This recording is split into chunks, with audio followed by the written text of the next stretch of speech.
कुंभांड और उसकी पुत्री थी चित्रलेखा। चित्रलेखा ने पूषा से कहा, हे सखी, आज मुझे स्वप्न में कुछ दिखा। अब तो क्या, अब तो पर पुरुष के साथ मेरा समागम हो गया।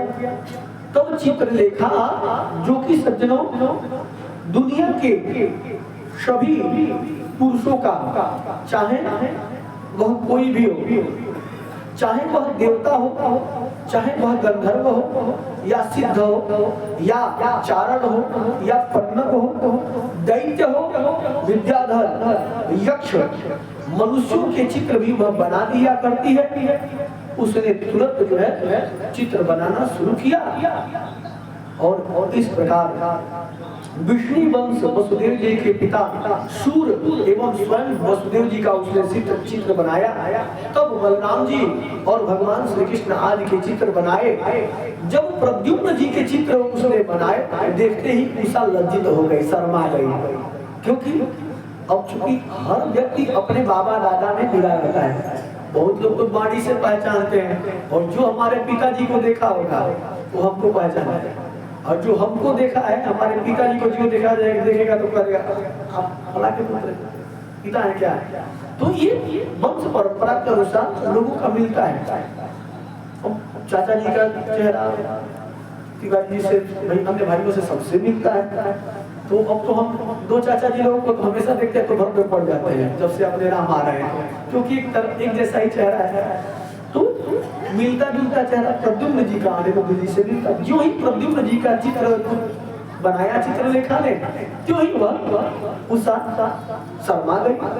तब जाकर के उषा ने अनिरुद्ध जी का चित्र बनाया, और जो ही अनिरुद्ध जी का चित्र बना, जो ही लज्जा के मारे वह सिर नीचे कर ली और मंद मंद मुस्कुराने लगी और कही, यही मेरा प्राण वल्लभ है जिसका हमने स्वप्न में दर्शन किया है। सज्जनों, चित्रलेखा योगिनी थी, और चित्रलेखा ने योग माया के प्रभाव से वह जान गई कि यह भगवान श्री कृष्ण के ही पौत्र है। अब वह आकाश मार्ग से रात्रि में ही भगवान श्री कृष्ण के द्वारा सुरक्षित द्वारिकापुरी में पहुंची, और जहां पर अनिरुद्ध जी अपने महल में सोए हुए थे, पलंग के साथ ही जो है यहाँ लेती आई और ला करके उषा के कक्ष में वह पलंग से रख दिया। जो ही सुबह हुआ और उषा देख रही केवल उनका एक टक चेहरा देख रही है। तब तक अनिरुद्ध जी जगते हैं, अपने आप को जब अलग जगह पर देखते हैं तो कहते हैं, मैं यहाँ कैसे। तब उषा सारी आप बीती घटना बताती है, और इस तरह से कई दिनों तक वहां रहे। और एक दिन मंत्री कुंभांड ने उषा को देखा, तो जैसे कुंभांड ने यह विचार किया कि नव विवाहिता स्त्री जैसे हो उस तरह से उषा के चाल चलन देखे। तब जाकर कुंभांड ने जाकर के और बाणासुर से बताया, हे राजे, आप बुरा न माने तो मैं एक बात कहूँ, आपकी पुत्री के चाल चलन जैसे कोई विवाहिता हो ऐसा है, लग रहा है। और एक दिन बाणासुर ने आवाज सुन ली, बात उषा और अनिरुद्ध जी कर रहे थे, और तब तक बाणासुर जो है मंत्रियों को बुलाया और युद्ध की तैयारी हुई। इधर सज्जनों, अनिरुद्ध जी भी बल और पराक्रम में कम न थे, भगवान के पौत्र थे और सभी गुण कलाओं से बहुत संपन्न थे। इधर देवर्षि नारद जी पहुंचते हैं भगवान के पास, कहते हैं, प्रभु ये क्या, इतना वंश बढ़ा दिए आप, और आपका नाती कहाँ है आपको पता है? जाइए, बाणासुर के यहाँ आपका नाती है, जाइए। और अनिरुद्ध जी युद्ध करते हैं, यहाँ तक कि भगवान श्री कृष्ण बलराम जी वहां आते हैं। बलराम जी और भगवान श्री कृष्ण, सज्जनों, यहाँ पर भगवान भोलेनाथ स्वयं जो है बाणासुर की तरफ से आते हैं लड़ने के लिए। बाणासुर की तरफ से भगवान श्री कृष्ण से लड़ाई करते हैं, और इधर सात्यकी से कुंभांड भिड़ता है और बलराम जी से जो है बाणासुर और शांब जो है उनके पुत्र से, बाणासुर के पुत्र से युद्ध होता है। और उस युद्ध में सज्जनों जितने भी बाणासुर चलाता, सज्जनों बाणासुर का जो पुत्र था वह कुंभकर्ण था। इस प्रकार से युद्ध प्रारंभ हुआ। भगवान श्री कृष्ण ने मध्वास्त्र का प्रयोग किया और पिपीलकास्त्र का प्रयोग किया भगवान भोलेनाथ पर। और जब पिपीलकास्त्र मध्वास्त्र का प्रयोग उन पर निष्फल हुआ तब जिह्वास्त्र का प्रयोग किया, जिससे भगवान भोलेनाथ को जब भाई आने लगा।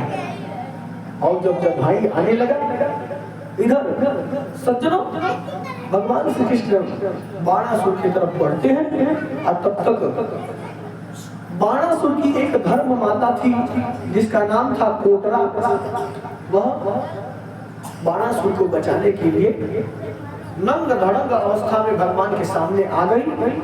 और तब तक भगवान ने उसे मुंह फेर लिया और मुंह फेरते हुए और बाणों की वर्षा किए और बाणासुर का हाथ कट गया।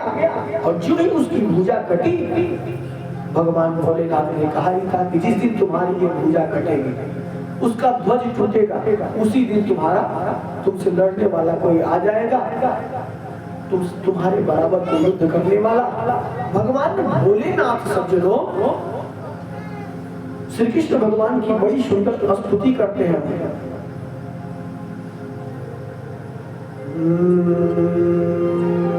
त्वं हे ब्रह्म परमं ज्योतिर्गूढ़ं ब्रह्मणि मामये यं पश्यन्तमलात्मानो आकाशमिव केवलं रोमहर्षस्य गदयो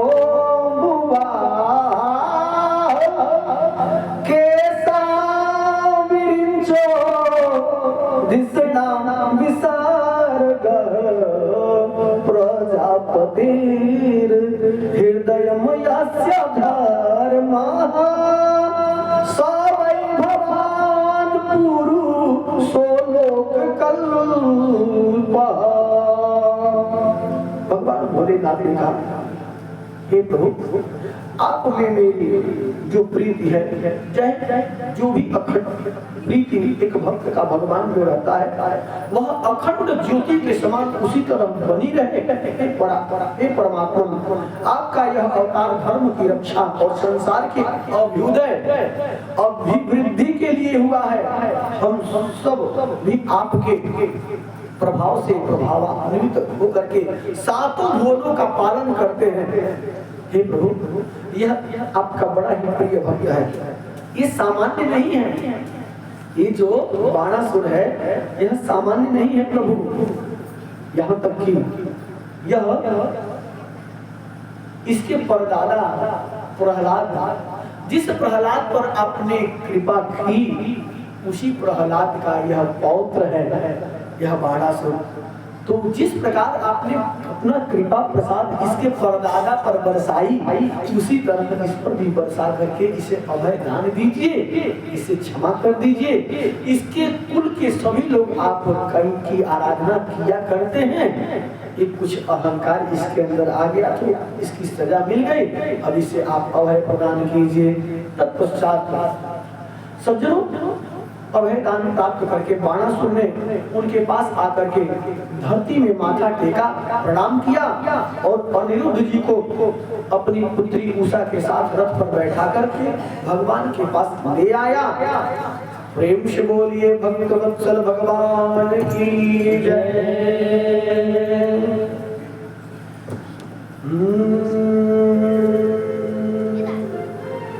जहाँ विराजे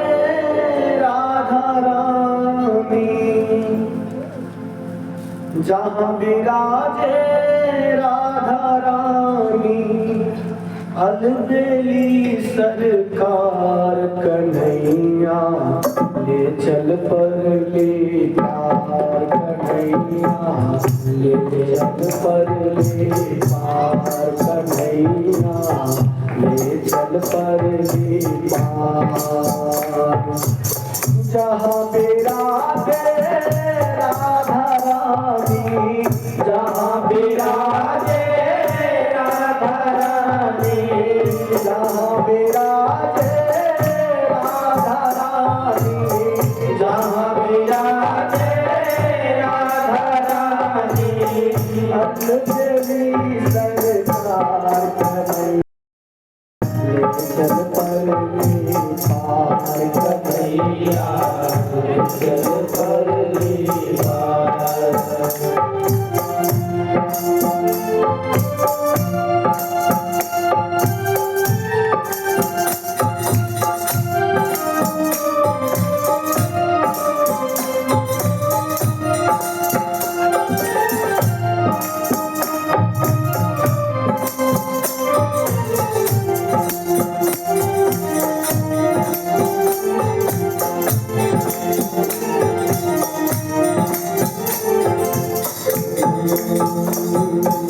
गुण अवगुण सब तेरे अर्पण, गुण अवगुण सब तेरे अर्पण, पाप पुण्य सब तेरे अर्पण, पाप पुण्य सब तेरे अर्पण, गुण अवगुण सब तेरे अर्पण, गुण अवगुण सब तेरे अर्पण, पाप पुण्य सब तेरे अर्पण, पाप पुण्य सब तेरे अर्पण, ये जीवन भी तेरे अर्पण, ये जीवन भी तेरे अर्पण, बुद्धि सहित ये मन भी अर्पण, बुद्धि सहित ये मन भी अर्पण। मैं तेरे चरणों की दासी, मैं तेरे चरणों की दासी, मैं तेरे चरणों की दासी, मैं तेरे चरणों की दासी, तू मेरे प्राण आधार कन्हैया ले चल परले पार कन्हैया ले चल परले पार। जहाँ विराजे राधा रानी, जहाँ विराजे राधा रानी, जहाँ विराजे राधा रानी, जहाँ विराजे राधा रानी, अंजलि सरकार कन्हैया चल परले पार कन्हैया ले चल परले पार कन्हैया ले चल परले पार।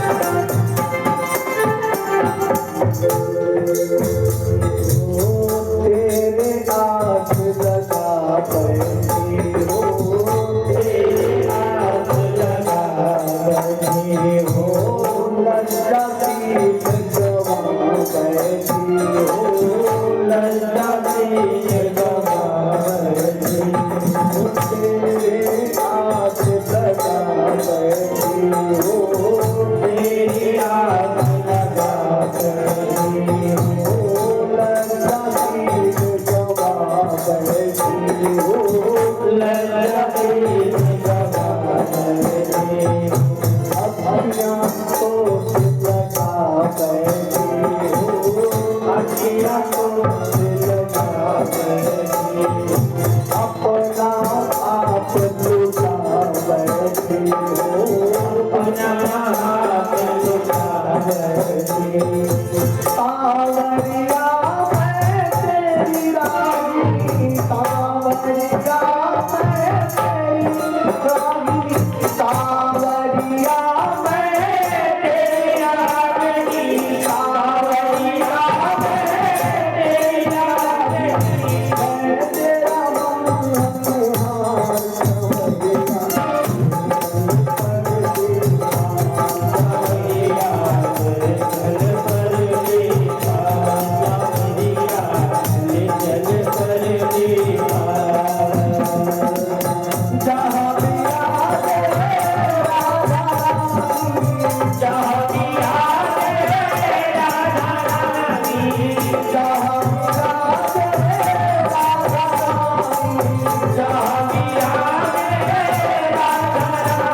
इस प्रकार से भगवान द्वारिकापुरी में अनिरुद्ध जी को ले गए।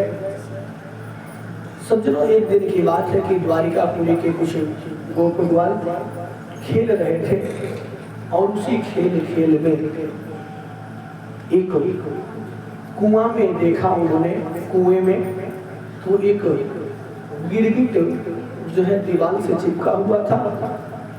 सज्जनों, वह गिरगिट बड़ी ही विशाल काय शरीर, कुछ अद्भुत लग रहा था। लोगों ने देखा, ग्वाल वालों ने प्रयास भी किया और वह धागा पकड़ के या किसी खरपात को पकड़ करके वह बाहर नहीं आया। यह बात जाकर के भगवान द्वारिकाधीश कन्हैया सरकार से कहते हैं लोग। तब कन्हैया आते हैं द्वारिकाधीश सरकार।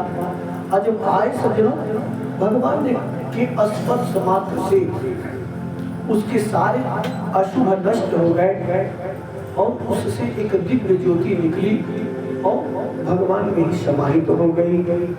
प्रेम से बोलिए भक्त वत्सल भगवान की जय। राजा परीक्षित पूछते हैं, हे तो ये बताइए कि भगवान के कुल के ही लोग उनको हाथ लगाए, सहयोग किए, पर वह बाहर नहीं आए और भगवान को ही वह बुलाए। बात क्या है? वो कौन था? वह विशालकाय शरीर वाला गिरगिट कौन था? तो सुखदेव भगवान बताते हैं कि वह महाराज इक्ष्वाकु का पुत्र राजा नृग था, जिसने धर्म की बढ़ोतरी के लिए, धर्म बढ़ाने के लिए बहुत सारा गौदान किया, बहुत गौदान किया। सज्जनों, हम लोग भी जब धर्म करते हैं तो धर्म में धर्म की जो गति होती है वह बड़ी ही सूक्ष्म होती है। हम कहने के लिए धर्म कर रहे हैं और कहाँ अधर्म हो जाएगा, कहाँ धर्म कर रहे हैं कहाँ अधर्म हो जाएगा। तो होगा कि भाई धर्म क्या है, आम आदमी धर्म के बारे में क्या जानता है। तो होगा कि भगवान श्री वेद व्यास जी कहते हैं कि धर्म क्या है, अधर्म क्या है। अगर यह व्यक्ति जान करके उसका पालन केवल कर ले तो उसका कल्याण वैसे ही हो जाएगा। अष्टादश पुराणेषु व्यासस्य वचनद्वयम्, अष्टादश पुराणेषु व्यासस्य वचनद्वयम्, परोपकाराय भूयाय पापाय परपीडनम्। दूसरे का हम जहाँ तक हित करते हैं, कल्याण, मनसा वाचा कर्मणा, अगर किसी को आनंद आया, किसी को सुख मिला, वही धर्म है। परोपकाराय भूयाय अपापाय परपीडनम्। दूसरे को हमसे अगर मन से, मनसा दोस्तों कलयुग में नहीं लगता है, लेकिन अगर वाणी से और अपने कर्म से कोई अगर घात पहुंच गया, कोई कष्ट हो गया, तो समझिए कि वही अधर्म हो जाता है। इसीलिए अपने राम हर जगह कथा होती ही रहती है। तो हम विश्राम दिवस के दिन क्षमा याचना करते हैं इस व्यासपीठ से कि मेरी वाणी से अगर किसी को आघात पहुंचा हो, भाई हम लोग कहते हैं, बोलते रहते हैं, बोलना काम ही, बताना काम है। अगर कोई अपने सिर पर ले ले हमारी बात को तो बात अलग है। अब अपने राम तो भाई सबको चुप कराते ही रहते हैं, माताएं अक्सर बोलती रहती है। एक जगह तो ऐसी बात हो गई सज्जनों कि एक मैया बोल रही थी, हमने चुप करा दिया। अब चुप कराते कराते और अंत में मैया ने कह ही लिया, का ये बाबू अपने तमाई के में बोला तला, हम ये धीरे धीरे तनी बतिया होते तो चुप करा होता। लेकिन सज्जनों, जब व्यक्ति अगर बोलता है ना कथाओं में, तो वही गधा होता है। बिना मतलब का गधा बोलता है, बैसाख नंदन, वही गधा की योनि में जाता है, कोई और नहीं जाता है। इसीलिए अब कुकुर का रंग हम लोग उसी में आते हैं। हाँ ठीक है, ये लोग कथा के दुश्मन है। और जानिए नहीं कथा के दुश्मन चार आ कांटा कुत्ता लड़का ना हम लोग कथा के दुश्मन चाहे लोग ना के कथा हो के गए तो सज्जन परोपकाराय पुण्याय पापाय परपीडनम दूसरे को सुख देना वही धर्म है और दूसरे को दुख देना वही अधर्म है। दूसरे को सुख देना वही पुण्य है और दूसरे को दुख देना वही पाप है। अब वही गोस्वामी तुलसीदास जी महाराज भी कहते हैं परहित सरिसा धर्म नहीं पाई परहित सरिसा धर्म नहीं पाई बाबा पीड़ा सब नहीं आधाई परपीड़ा सब नहीं आधाई परहित सरिसा धर्म नहीं पाई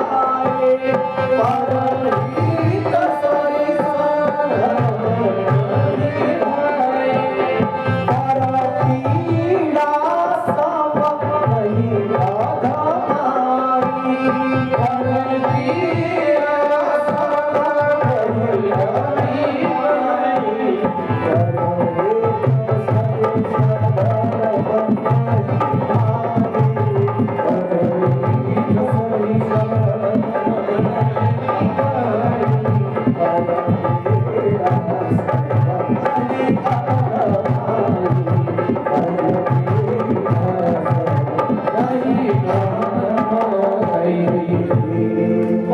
सरिसा दूसरे का हम हित कर सके हित हो सके वही धर्म है।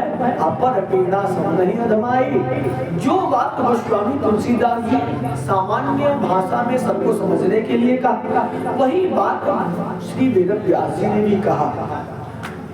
दोनों लोग एक ही बात कहते हैं बस इतना है कि कुछ विज्ञ लोग हैं जो बुद्धिमान लोग हैं अधिक पढ़े लिखे हैं वह व्यास जी की बात समझेंगे थोड़ा कुछ कम पढ़े लिखे हैं और गोस्वामी तुलसीदास जी की बात समझेंगे अब थोड़ा उससे भी कम बुद्धिमान होंगे तो थोड़ा सत्संग में सुन लेंगे तो उससे सुधर जाएंगे ये बात है।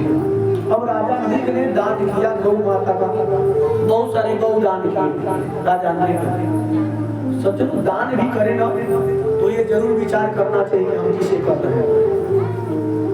लोग गाय दान कर दे रहे हैं लेकिन उस ब्राह्मण को गौ दान कीजिए जिसको रखने की व्यवस्था हो उनके घर कोई खिलाने पिलाने वाला हो। अगर ऐसा नहीं है तो यह गलत है। एक बार अब तो हमारे श्री श्री देखा जा रहा है श्री भवानी जी महाराज के यहाँ अब तो पालकी की व्यवस्था नहीं रही।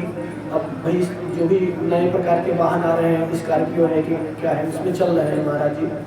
तो जब श्री श्री भवानी जी महाराज खष्टम वृद्धि वाले हम लोग जिनके देख रहे थे शिक्षा ग्रहण किए तो खष्टम वृद्धि वाले महाराज जी के समय में एक बैल था जो बैल बड़ा ही बहुत विशालकाय शरीर का बड़ा डील वाला था और बहुत बड़ा वृद्ध हो गया। तो किसी व्यक्ति ने कहा मधुपुर का बैकुंठपुर के उधर पूरब की तरफ का था उसने कहा कि ऐसा है महाराज जी श्री राम रतन पांडे जी उस समय हम लोग के प्रबंधक जी थे तो श्री राम रतन जी के समय में तो उन्होंने कहा उनसे कहा कि थोड़ा आप बैल जो भाग हो नहीं रहा है तो आप दे देते तो थोड़ा हम खेत जोतते उसको महाराज जी ने कहा करके दे दिया। अब कुछ दिन बाद श्री राम रतन जी ने सोचा कि देखिए बैल खा पी रहा है कि भेजा गया है निःशुल्क पैसा तो इसलिए नहीं गया है तो उसको खाने पीने को वहाँ मिल रहा है तो संस्था में तो बहुत सारे अन्न इधर उधर से आते ही हैं तो यही रहता गए लोग देखने तब तक पता चला कि वहाँ दरवाजे पर वह बैल नहीं था। अब नहीं था वह बैल सिवान गुठली की तरफ चढ़ गया था और चढ़ गया था उसको अमनिया करने के लिए और तब तक तुरंत उसे डांट फटकार करके पंडित जी ने पूछा सच सच बताओ नहीं तो जो गति उसकी होगी वही दुर्गति तुम्हारी होगी। और तब जाकर के महाराज जी ने फोन किया, वहाँ पे भाई हर जगह उनका क्षेत्र है, 365 कोटि हर जगह विस्तार है महाराज जी का, श्री वैकुंठनाथ जी का। तो उन्होंने फोन करके वहाँ के एक बड़े आदमी को, भाई जाओ देखो। अब वह उसकी अधोगति होने वाली थी, तुरंत डांट करके पीछे उतरवाया गया और पुनः सज्जनों, हम जो गाय अगर कहीं भेजते हैं तो उसके खाने पीने की व्यवस्था, उसके देख रेख की व्यवस्था वहाँ है कि नहीं, यह भी जानकारी हम लोग को करना चाहिए। दान दे रहे हैं तो उस दान की उपयोगिता हो रही है कि नहीं हो रही है, इसका विचार अवश्य करना चाहिए। हम दान ले जाएंगे आपसे, अपनी रिश्तेदारी में बांट सकते हैं, अपने जो लोग इच्छुक हैं उनको हम दे सकते हैं, लेकिन ये नहीं कि किसी दुकान पर बेचे दें। अपने राम को वो ही चीज मांगते ही हैं। अभी इसके बाद जो कथा है चैनवा में 9 बाजार मैरवा के पास, मैरवा से और उत्तर बाबू ब्रजेंद्र सिंह के यहाँ सूरत से है। तो उनसे हम अभी आप फोन करके और भेजे हैं कि भाई आप एक जैकेट ले लीजिएगा मेरे लिए, उत्तराखंड में रहते हैं, वही मैं जो पहन सकूँ, कोई भी वस्त्र मत दे दीजिएगा, कोई भी नहीं पहनता अपने नाम में, तो हमको वही दीजिएगा। मैं सदुपयोग ये नहीं कि ले जाकर के बक्सा भरूँ चाहे बेच दूँ दुकान पे, आवत आवेगा, वो चीज लेंगे ही नहीं अपने राम जो हम सदुपयोग न कर पाए। अगर हम नहीं करेंगे तो अपने लोग भी कर सके, ऐसा विचार करना चाहिए और देने वाले को भी विचार करना चाहिए। 10-15 मत गिनाए, कहीं दे इसका सदुपयोग हो, कहीं ये नहीं कहेंगे कि इतना दीजिए, जितना भी दीजिए उसके गृहस्थ आश्रम में वह प्रयोग आ सके, उसके आश्रम में वह प्रयोग आ सके, वो चीज देना चाहिए और विचार करना चाहिए। समझो इतना छोटा सा हम लोग तोली दुर्गा मैया को चुनरी चढ़ा देते हैं और वो चुनरी, हे भगवान, अपने राम एक दिन अपने श्री अहिल्यापुर भगवती के यहाँ अपने ही गांव के पास, अब देखिए उधर तमाम चुनरी वैसे ही लेके गए थे। बड़ी कष्ट हुआ, ये बात कभी कहने वाले थे, आज याद भी आ गया धर्म पीठ से कहने वाले, क्योंकि अपने ही लोग वहाँ पर सभी लोग हैं। तो सज्जनों ऐसा चीज दे, पूछ करके दान कीजिए, बढ़िया पर्दा लगवा दीजिए, वही पैसा आप इकट्ठा करके पेंटिंग में खर्च करा दीजिए वर्ष में। तो गाय दान करते गए राजा नृग, इस पर विचार नहीं किए, बहुत उपाधि लेने के नाम पर दान किए। अब गणना होने लगी कितना गाय दान की, एक गाय संयोग से जिस गाय को दान किए राजा नृग, और वह गाय जिस ब्राह्मण को दान किए वहां से वह गाय हट गई, खुल गई उसके खूंटे से। और तब तक राजा नृग के और अन्य सैनिक लगे ही थे कि दूर दूर से गाय लाओ, मुझे दान करना है। लोग लाते गए और दान होता गया। अब उसी में जिस ब्राह्मण को पहले गौ दान किए थे वह ब्राह्मण आकर के खड़े हो गए और तब तक एक ब्राह्मण को संकल्प भी कर दिए। तो जिसको पहले दान किए थे वह ब्राह्मण का, हे राजा नृग, हे राजन, जो ये आप गाय भी दान किए हो, वो गाय आपने मुझे पहले दान कर दिया है, मेरे खूंटे से हट करके यह चला आया, ये दोबारा आप दान कर दिए दूसरे ब्राह्मण को। राजा नृग इसका निर्णय नहीं लिए कि हमने किसको दान किया था या किसको दान किए हैं। अब केवल मुंडी हिलाते गए, कुछ निर्णय नहीं लिए। सज्जनों अपने जीवन में निर्णय लेना सीख जाइए, हाँ तो हाँ, ना तो ना। अगर आप निर्णय नहीं ले पाते हैं तो आप और हम भी दोष के भागी हो सकते हैं। कथा कहते हैं, भगवान का बुरा अनुवाद करते हैं, नहीं करते हैं तो बता दें। अभी नहीं कि ले लें और कहें हो जाएगा, और समय आने पर किसी को भी ला करके बैठा दे। मुंडी न भी ना है, आदमी गिनवाने से नहीं होता है। 7 लोग, अरे क्या 9 लोग आए थे, एक आदमी तो निरंतर जो है गीता का ही केवल पाठ किए। अरे श्रीमद् भागवत महापुराण का ही हो जाए, जो संकल्प लिए है वही हो जाए, और अधिक संकल्प किसी और भी ले लीजिएगा, जो संकल्प लिए है उसकी ही पूर्ति कर देगी। तो सज्जनों अब राजा नृग निर्णय नहीं लिए और तब उस ब्राह्मण देवता ने श्राप दे दिया, जाओ मुंडी केवल हिला रहे जाओ, गिरगिट हो जाओ। और राजा नृग गिरगिट हो गए थे और उनका आज यहाँ पर भगवान के स्पर्श मात्र से कल्याण हुआ। सदुत्तम श्लोक कराभिमृष्टो विहाय सद्यः कृकलासरूपं संतप्तचामीकरचारो वर्णः स्वगर्य अद्भुत अलंकारं बरस्रका। अर्थात भगवान ने उनका भी कल्याण किया। राजा लिप जो है उस योनि से छूट गए, भगवान के ही शरीर में जाकर के समाहित हो गए। एक बार की बात कि द्वारिका राजा भगवान श्री द्वारिकाधीश सरकार के गृहस्थ आश्रम कैसे चल रहा है, इस दृश्य को देखने के लिए देवर्षि नारद जी उनके पास पहुंचते हैं। हे प्रभु, कैसे चल रही है गृहस्थी आपकी? और जब देवर्षि नारद जी जब घूमते हैं तो जिस महल में जिस रानी के पास जाते हैं, भगवान का एक ही स्वरूप हर जगह विद्यमान है। इस दृश्य को देख करके देवर्षि नारद जी बड़ी ही आनंदित हुए। नारायण नारायण नारायण नारायण ऐसे कहने लगे और भगवान के नामों का संकीर्तन करने लगे। सज्जनों, राजसूय यज्ञ में द्वारिकापुरी में सभी राजा लोग बैठे हुए थे और इधर उसमें सब लोग जयकारा कर रहे थे, द्वारिकाधीश कन्हैया सरकार की जय हो, द्वारिकाधीश कन्हैया सरकार की जय हो। यह सज्जनों सब लोग तो उनका खूब नाम लिए बड़ी श्रद्धा भाव से, पर जो है शिशुपाल को यह सहन नहीं हुआ। सज्जनों, बहुत ऐसे ही लोग हैं जो किसी की प्रशंसा नहीं सुनना चाहता है और दूसरे की प्रशंसा सुन करके जो अपने मन में कष्ट उत्पन्न करता है, वही शिशुपाल है सज्जनों।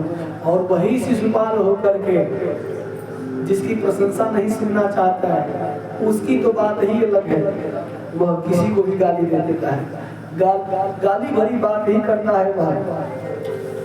शिशुपाल ने लगा भला बुरा कहने और भला बुरा कहते हुए सज्जनों जिन लोगों को भगवान की बुराई सुनने में जो लोग सक्षम नहीं थे, भाई हम तो गुरु की, माता पिता की और ब्राह्मण की बुराई नहीं सुनेंगे, भगवान की बुराई नहीं सुनेंगे, तो लोग कान बंद करके वहां से हट गए। लेकिन जो सज्जनों अपने गुरु जी की, जो अपने देवता की, जो अपने माता पिता की निंदा किसी से सुनता है तो उसको गौ हत्या के समान पाप लगता है सज्जनों, गौ हत्या के समान पाप लगता है। इसलिए उस निंदा को न सुने। महाराज हमारे सामने मत कर बतियाएं और कि हम हट जाए, नहीं तो भुजाओं में अगर ताकत हो तो उसकी जीवा काट दें, अगर भुजाओं में ताकत ना हो तो उसका वहां से धीरे से हट जाइए। सज्जनों, एक मंत्र देने वाले परंपरागत गुरुजी हो गए और यहाँ कई श्लोकों का बौछार हो गया, कई मंत्रों का बौछार हो गया। क्या वो किसी गुरु से कम है? अर्थात अपने पूज्य, अपने लोगों के जिनसे हम कभी ज्ञान लिए हैं उनकी निंदा न सुने, हमको चाहिए। और हर व्यक्ति अपने ऊपर उसको ले, नहीं फलाना कहीं ना तमो में सम्मिलित हो गई है। और जो ऐसा करता है तो पता चलेगा कि जो हाल रुक्मी और करीब नरेश का हुआ वही सबका हो जाएगा। तो सज्जनों, और भगवान ने सब सहन किया। और जब सज्जनों वह व्यक्ति जो भगवान की निंदा करता है वह अपने सभी शुभ कर्मों को नष्ट कर लेता है और निश्चय ही उसकी अधोगति होती है, उसकी गति नहीं हो पाती है। तो गति प्राप्त करने के लिए, अधोगति न हो इसके लिए भगवान की, अपने से बड़ों की निंदा नहीं सुननी चाहिए। और इस तरह से तो भगवान का लोग विरोध करते ही हैं।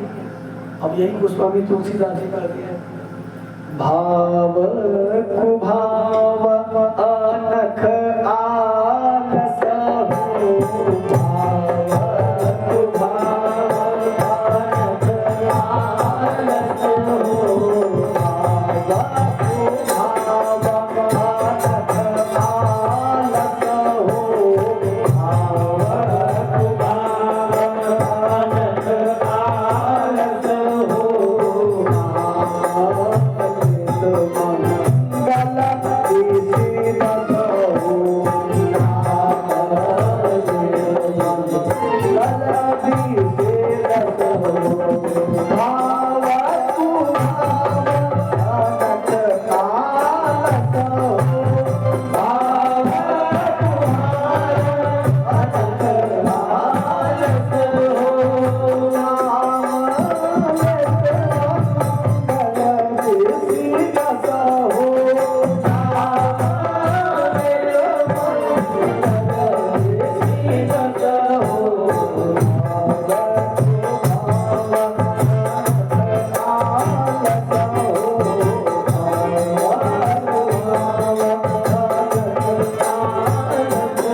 प्रकार से सज्जनों भाव को भाव, सज्जनों ये जो शिशुपाल था सामान्य तो था नहीं, भगवान के वैकुंठ लोक का द्वारपाल जो था, तो द्वारपाल था इधर अशुभ कर्मों के कारण जो है यहाँ पर इस धराधाम पर इस राक्षस योनि में आया था और भगवान का विरोध किया और भगवान के हाथ से सुदर्शन चक्र छूट गया, उसके सिर धड़ से अलग हो गए।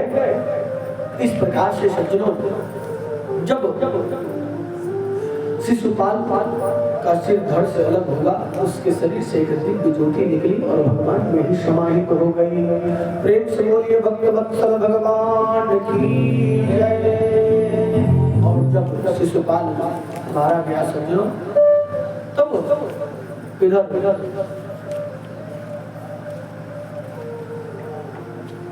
दंतवक्त्र ने सुना।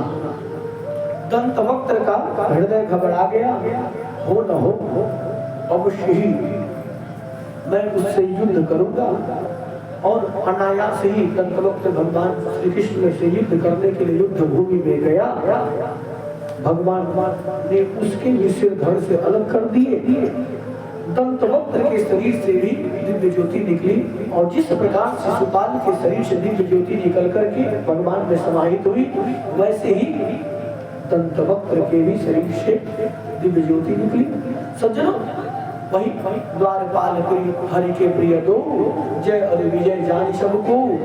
भगवान के दो द्वारपाल जय और विजय, पहले जन्म में हिरण्याक्ष हिरण्यकशिपु, दूसरे जन्म में रावण और कुंभकर्ण, और तीसरे जन्म में जो वही शिशुपाल और दंतवक्त्र हुए। इन तीनों का भगवान ने अपने धाम में बुला लिए। सज्जनों भगवान कहाँ का जैसे भी मन से बिना मन से रो करके गा करके मुंह गिरा करके सिर उठा करके जैसे भी हम लोग भगवान का नाम लेना चाहिए। जैसे हरि जैसे हरि ही शरणम हरि ही शरणम हरि ही शरणम हरि ही शरणम, तो भगवान का नाम लेना चाहिए और उससे भगवान अवश्य उस पर प्रसन्न होते हैं। इस प्रकार से तब हुआ कि सब तो हो गया। राजा युधिष्ठिर को, धर्मराज युधिष्ठिर को पता चला कि अभी जरासंध मरा नहीं है। अच्छा जरासंध मरा नहीं है, अभी जीवित है। हाँ जरासंध अभी मरा नहीं है, क्योंकि भगवान ने सोचा कि जो चोरों का सरदार है, जो अधिपति है, उसको बाद में मारे। पहले सब छोटे छोटे सब मार दिए जाएंगे, तब जाके सरदार को मारा जाएगा। तब जाकर के भगवान ब्राह्मण का रूप धारण करके धर्मराज युधिष्ठिर भीम अर्जुन नकुल सहदेव सब लोग ब्राह्मण का वेश धारण करके और जरासंध के महल में गए और जाकर के जरासंध से द्वंद्व युद्ध की भिक्षा मांगते हैं। ऐसे तो वेश बदल करके ब्राह्मण के रूप में गए थे। द्वारिकाधीश कन्हैया सरकार को जरासंध पहचान लेता है, तू क्या लड़ेगा मुझसे? छलिया कहीं का, रण छोड़ कहीं का, भेष बदल के आए हो। जब तुम रणभूमि से भगे थे, अरे मुझसे भग करके तुम क्या किए?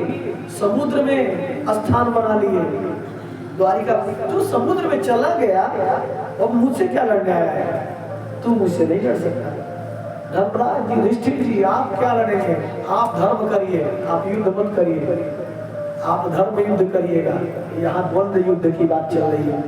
अच्छा अब हुआ कि अर्जुन, अरे तू क्या लड़ेगा? तुझे अपना गांडीव संभाल, तू मुझसे नहीं लड़ सकता। नकुल सहदेव सबको खिलाए। हाँ एक भीम कुछ खाया पिया लग रहा है, इससे कुछ देर तक युद्ध कर सकता। आजा तो भीम की तरफ गदा एक फेंकता है, भीमसेन जी गदा लेते हैं, दोनों में मल्ल युद्ध होता है, द्वंद्व युद्ध होता है। सज्जनों जब युद्ध हुआ बहुत देर तक हुआ। कभी जरासंध को भीमसेन जी मारते, कभी भीमसेन जो है जरासंध को मारता। अब भीमसेन जी के इसका शरीर पूरा टूटा जा रहा है। अब युद्ध करते हुए ही, गदा का प्रहार करते हुए ही, और द्वारकाधीश कन्हैया सरकार की तरफ भीमसेन जी देखते हैं, क्या कर रहे हैं, पूरा शरीर टूटा जा रहा है। सज्जनों, 27 दिन तक ऐसा युद्ध चलता ही रह गया। और तब जाकर के भीमसेन जी ने कहा, भाई कुछ उपाय करो, कितना मार रहा हूँ, कुछ नहीं हो रहा है। तब भगवान ने एक वृक्ष का डाल तोड़ा और भगवान ने उसे 2 हिस्से में करके और फेंक दिया। और जब जो ही 2 हिस्से में फेंका, सज्जनों, कुछ ब्राह्मण, कुछ वक्ताओं के द्वारा ऐसा कहने में आता है कि वह ऐसे करके और दोनों को 2 हिस्से में फेंके।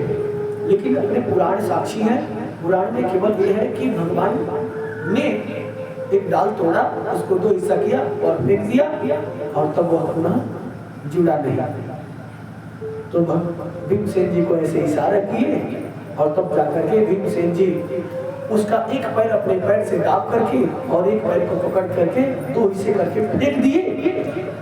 और जब 2 हिस्से फेंके, सज्जनों, हुआ कि अगर वह जुड़ भी जाता, तो अगर जुड़ भी जाता तो क्यों जुड़ जाता था? तो एक राजा थे बृहद्रथ, एक राजा थे बृहद्रथ, उसका नाम कैसे पड़ा जरासंध? तो एक राजा थे बृहद्रथ। अच्छे, एक राजा थे बृहद्रथ, उन्होंने तपस्या किया, एक सन्यासी महात्मा से उन्होंने एक प्रसाद पाया, एक फल पाया, जाओ तुम्हें पुत्र होगा।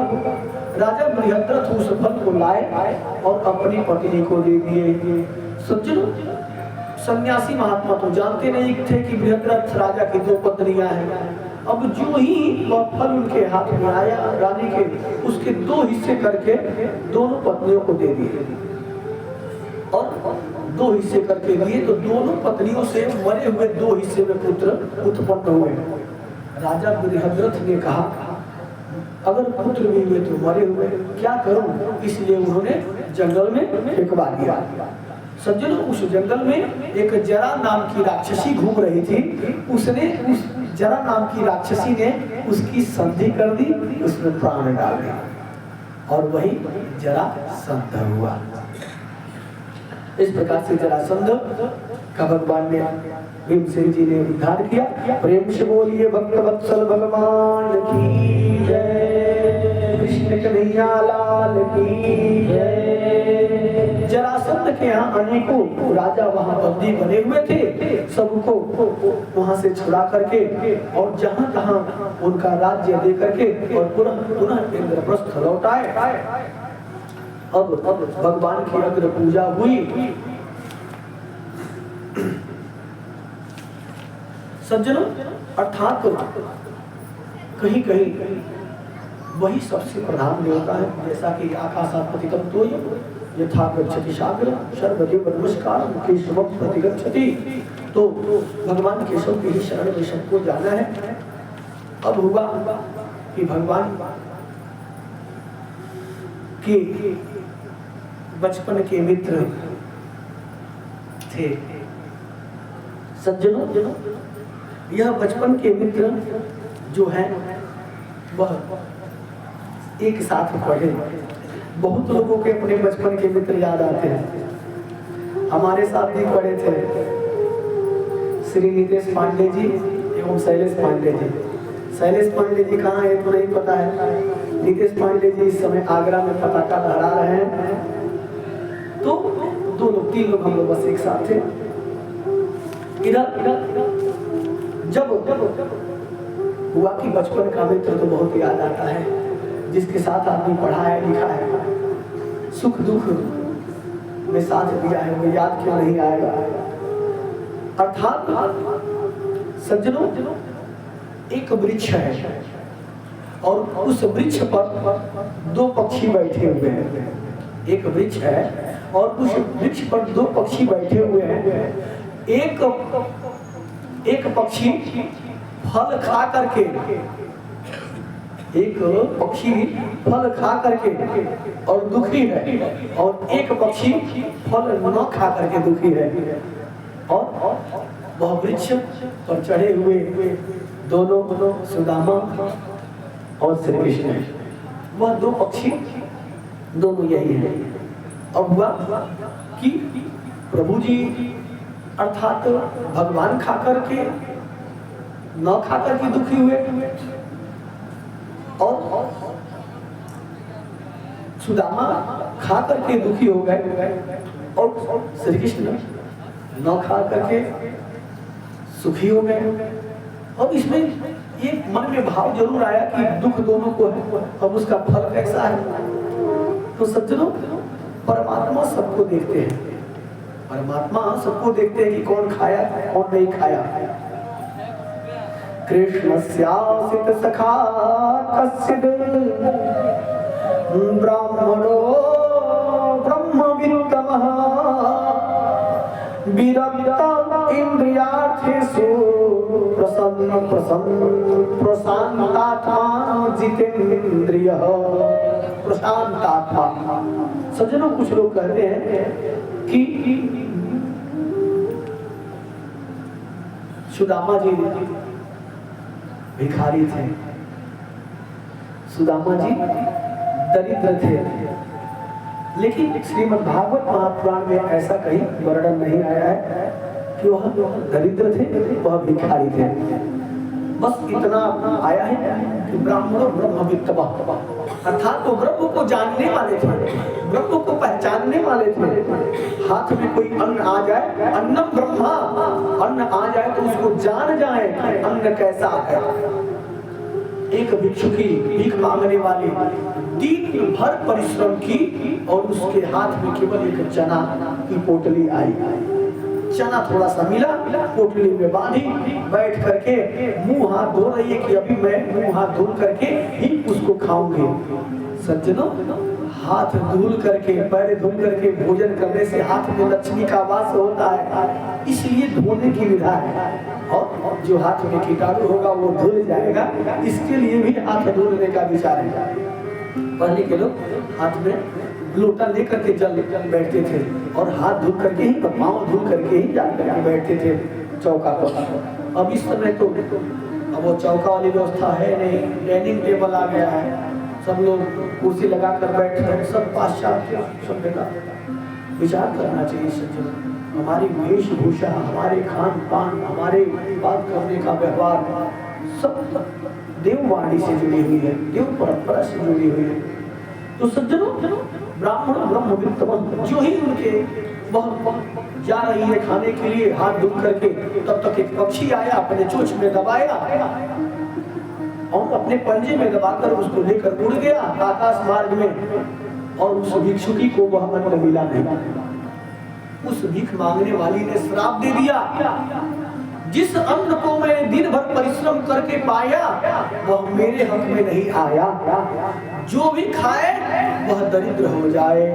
और वह अन्न की पोटली उसके पंजे से छूट करके शांतिपुरी मुनि के कुटिया के सामने ही गिर पड़ी। और जो ही गिरी सज्जनों, माँ शांतिपुरी मुनि की पत्नी को ने जो ही देखा गुरु माता ने कि अन्न की पोटली गिरी हुई है, तो अन्न का अनादर न हो इसलिए उन्होंने रख दिया। इधर श्री कृष्ण बलराम और सुदामा जी जा रहे हैं ईंधन की व्यवस्था करते हैं, लकड़ी बिनने के लिए, ताकि कुछ आहार मिले। तब तक मैया ने उठाया अन्न की पोटली, बेटा जा ही रहे हो तो इस अन्न को ले लो, तुम लोग खा लेना। और जो ही सुदामा के हाथों में आया, तब तक वो जान गए कि यह अन्न तो दूषित है, यह अन्न श्रापित है। और उसको ले गए और उस अन्न को, हे प्रभु, अरे मित्र, मैं तुम्हें दरिद्र नहीं होने दूंगा, मैं अपने दरिद्र जरूर हो जाऊंगा लेकिन तुम्हें दरिद्र नहीं होने दूंगा। अब माँ ने दिया है, गुरु माता ने दिया है, तो इसका अनादर से ये भी बच रहे हैं कि मैं इसको फेंकूंगा नहीं। माँ ने मुझे मेरे हक में अगर यही दे दिया तो क्या करूं, उसको वह अकेले ही खा गए। असज्जनों, प्रशांत आत्मा जितेंद्रिय, सभी इंद्रियों पर उनको नियंत्रण था, वह सामान्य नहीं थे। बहुत ही परम तपस्वी, जितेंद्रिय, शांत आत्मा, ब्रह्म को जानने वाले वह थे। और सज्जनों, उस गरीबी के दुख से दुखित बहुत जरूर थे, गरीबी के दुख से दुखित जरूर थे। सारे साधन जीवन गृहस्थ आश्रम के जो होते हैं उन साधनों से वह वंचित रह गए, इसलिए दुख है उन्हें। तब जाकर के होता है कि नहीं दरिद्र सम दुख जग माही, इस संसार में धनहीन होना सबसे बड़ा दुख है सज्जनों। ये भगवान सबको सब कुछ देना, लेकिन किसी को धनहीन मत करना, दरिद्र मत बनाना। असंत मिलन सब सुख जग नाहि, यह संतों का आना आगमन होना, पूरे गांव में मंत्रोच्चार होना, भक्ति गूंज जाना, भजन कीर्तन करना, यह बड़ी ही सौभाग्य से होता है सज्जनों। और यह सौभाग्य भगवान हमेशा इस ग्राम में, इस क्षेत्र में देते रहे और ऐसे ही बाजा वाले को बुलाते रहे। बाजा वाले का चुनाव अच्छा किए हैं तिवारी जी, हृदय से धन्यवाद। क्योंकि हम बाजा वाले की प्रशंसा करेंगे और इनके पास जो प्रिय पदार्थ है उसकी भी प्रशंसा करेंगे, क्योंकि और जगह तो गला बैठ जाता है। बहुत राम अपने राम बहुत पिए थे, लेकिन जो इस समय पी रहे हैं वो नहीं पिए थे। 2-3 औषधि जो है अलग का है, तो जिससे नहीं तो हर जगह 5वें जिस दिन जन्मोत्सव होता है, विवाह के दिन तो गला अवश्य ही अवरुद्ध हो जाता है, जिससे बड़ी दिक्कत होती है। तो सज्जनों, भगवान ऐसे सुंदर अवसर सबको देते रहे और ऐसा बाजा वाला और तिवारी जी के परिवार से जुड़े रहने वाला अगर ऐसा व्यवस्था बन जाए तो बड़ी सुंदर है।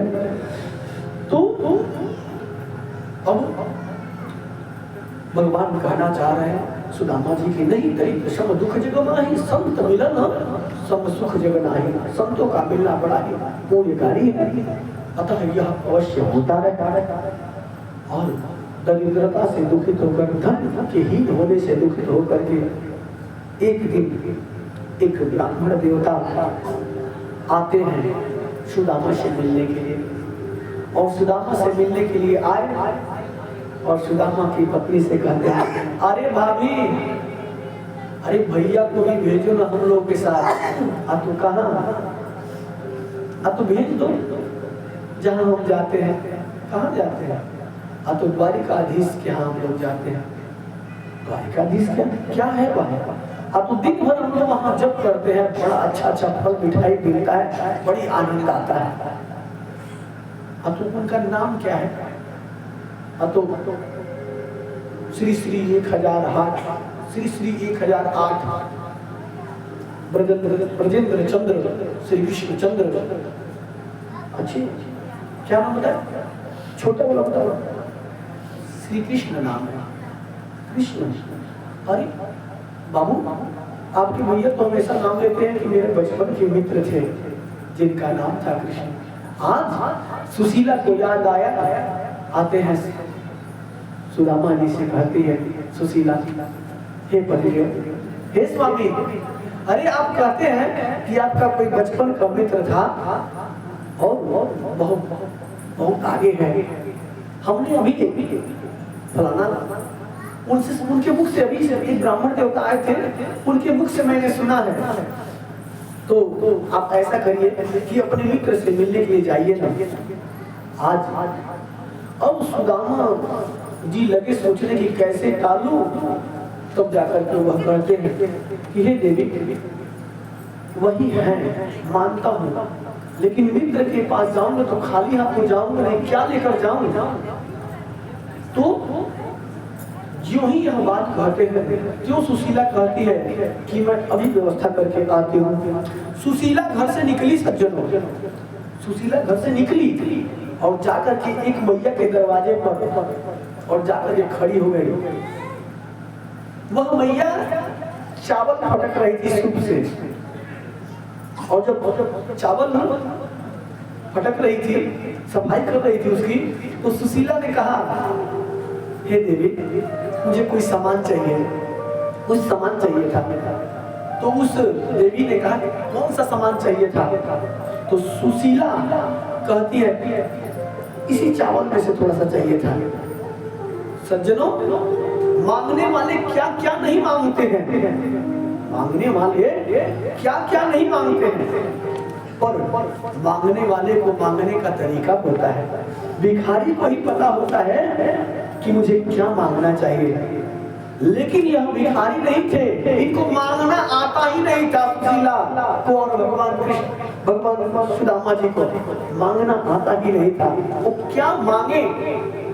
तो इसीलिए मांगने का तरीका। अब ये सोच रही है सुशीला, अगर मांगू कहीं बहानेबाजी हो जाए, कहीं बहाना कर दे, नहीं है, तो इसीलिए उसने वही मांगा कि अगला ना कर पाए।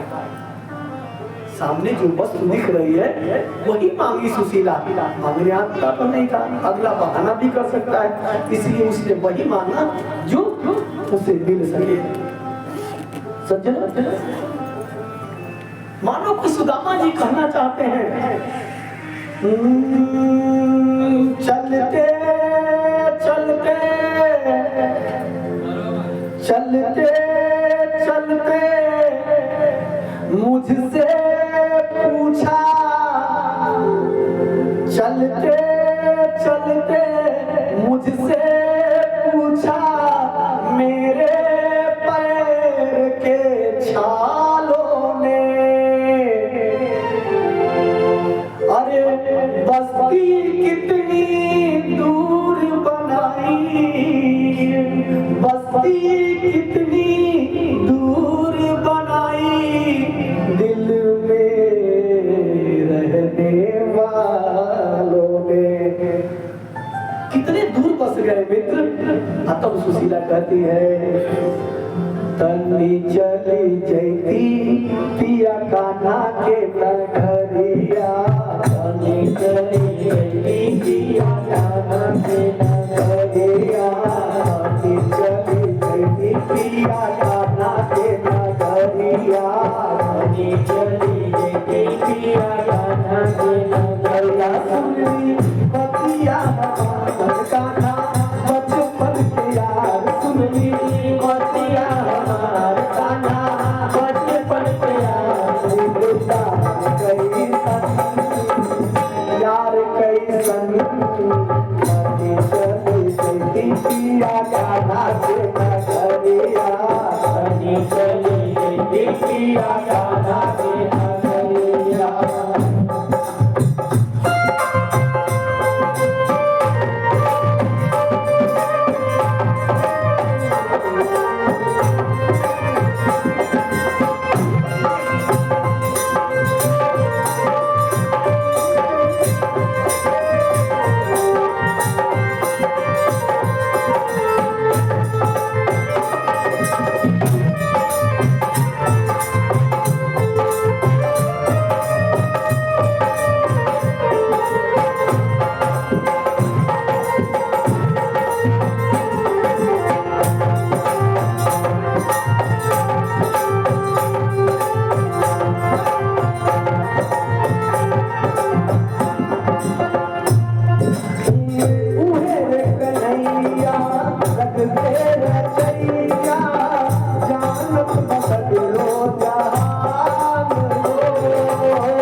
कहती है ओ दुख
वत्सल भगवान की जय, द्वारिकाधीश सरकार की जय, कृष्ण कन्हैया लाल की जय।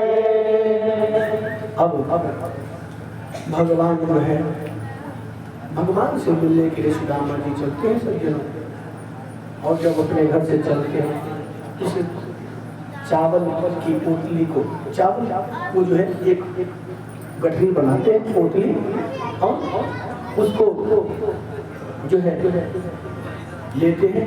कैसे कपड़े में, कपड़े भी नहीं है तो एक फटे हुए पुराने कपड़े को लेकर के 4 तह लपेटते हैं ताकि फटा हुआ भी ढक जाए, और 4 तह फटक कर उसको मोड़ करके सज्जनों 4 बार ही क्यों उसको मोड़ते हैं? 2 बार भी मोड़ सकते थे, 3 बार भी, 8 बार भी कर सकते थे, लेकिन उन्होंने बताना चाहा हे प्रभु अब 4था पन आ गया है, और 4थे पन में भी अगर आप नहीं दोगे तो कोई देने वाला है नहीं।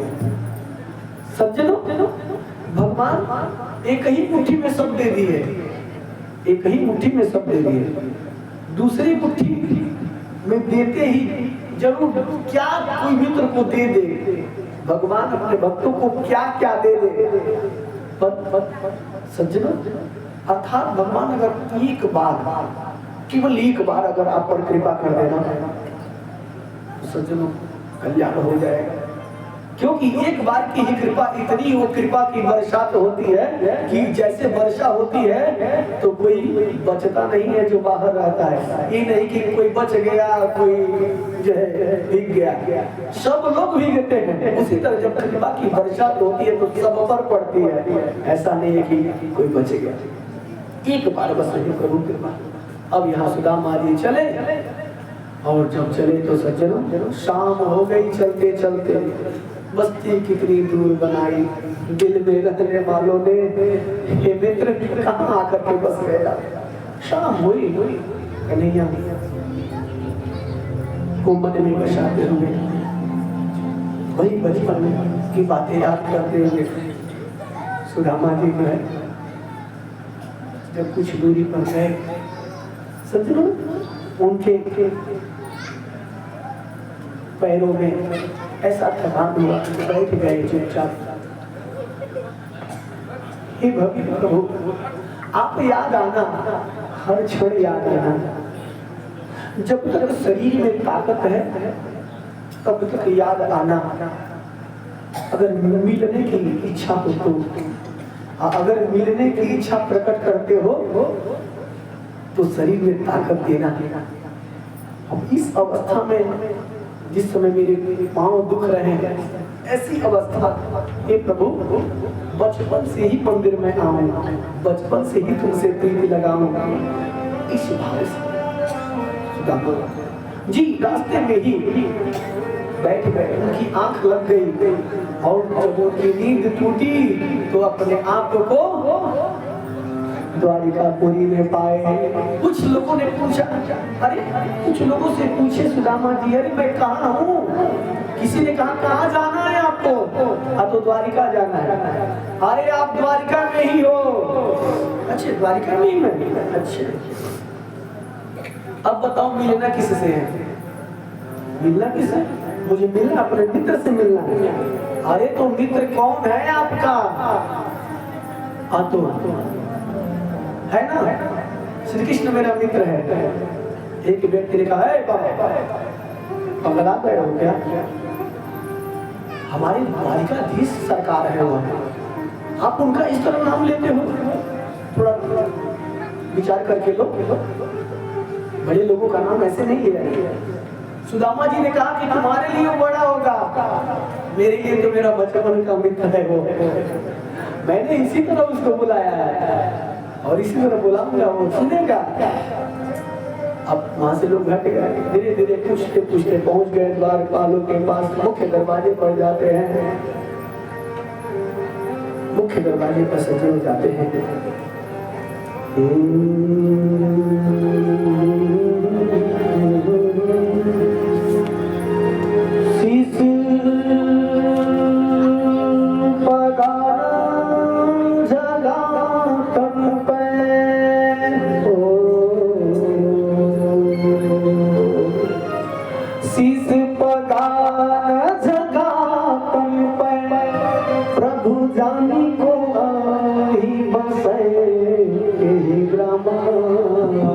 अरे धोती फटे से लटे द्रौपदी और धोती फटे से लटे द्रौपदी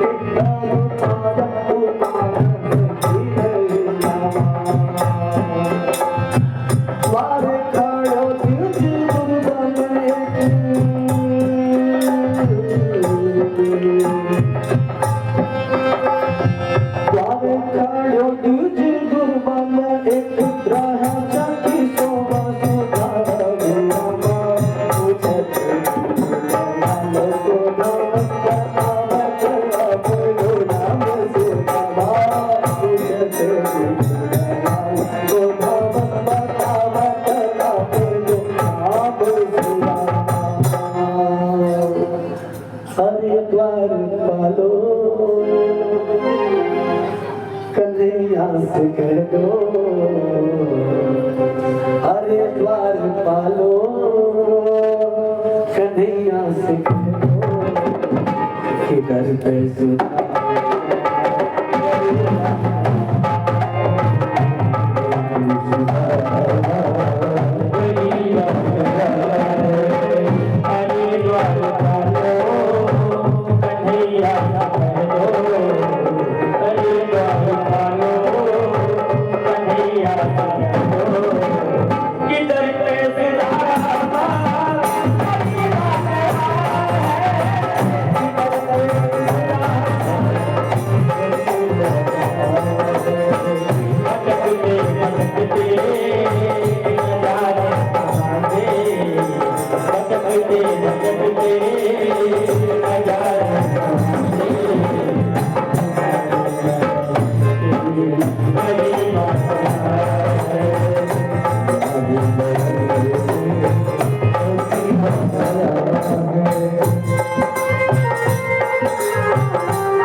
एक बार मोहन से जाकर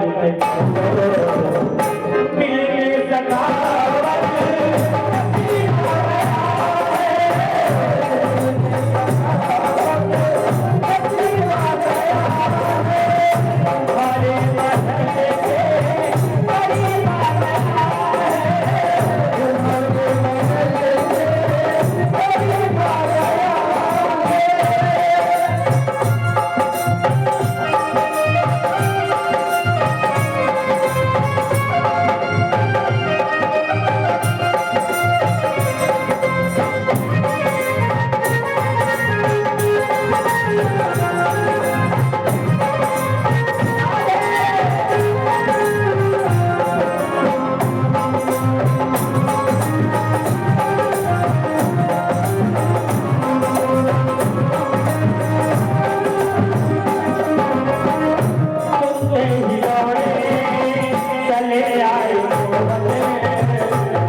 प्रेम से बोलिए द्वारिकाधीश सरकार की जय, कृष्ण कन्हैया लाल की जय।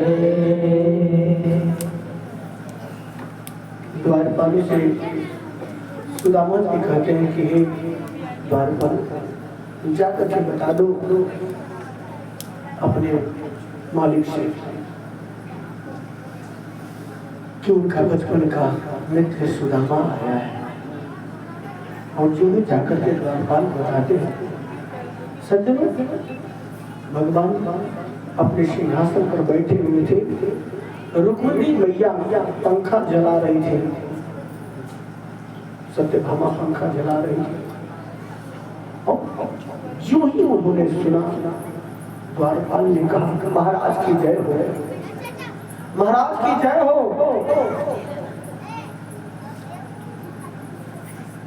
सेवक ने संदेशा लाया, आपका बचपन का मित्र कोई सुदामा आया है। और जो शब्द भगवान ने सुना, अपने सिंहासन से उठ करके खड़े हो गए और दौड़ पड़े। सज्जनों, जो ही दौड़े, रुक्मिणी भैया अरे स्वामी क्या बात है, ऐसे तो यह दौड़ तो आपने तब लगाई थी, द्रौपदी की लाज बचाने की बारी आई थी, उसी समय यह दौड़ लगाई थी। गरुड़ जी कह रहे हैं हे प्रभु हमारे पीठ पर बैठ जाइए। उसके बाद भी नहीं, अगर मैं देर किया तो द्रौपदी की लाज उड़ जाएगा। सज्जनों, जब गजेंद्र की पुकार से भगवान गए हैं, वही दौड़ लगाए। क्यों दौड़े? भगवान ने सोचा अगर आज गजेंद्र मेरा नाम लेते लेते डूब गया। आज अगर मेरा नाम लेने के बाद भी अगर द्रौपदी की लाज उठ गई तो लोगों का विश्वास मुझ पर उठ जाएगा मुझसे, क्योंकि वह गजेंद्र नहीं डूबेगा, मेरा नाम डूब जाएगा। सज्जनों, भगवान हर व्यक्ति अपने नाम को बचाता है, हर व्यक्ति को अपने लाज को बचाना चाहिए। हाथ दौड़े और जो ही मुख्य दरवाजे पर गए, सुदामा जी प्रतीक्षा की पुनः लौट के जा रहे हैं। एक तक पीछे देखते कि कहीं कन्हैया हो सके कि पुकार दे, और सुदामा जो ही कन्हैया ने पुकार, अरे मित्र सुदामा, और जो ही सुदामा जी सुने खड़े हो गए।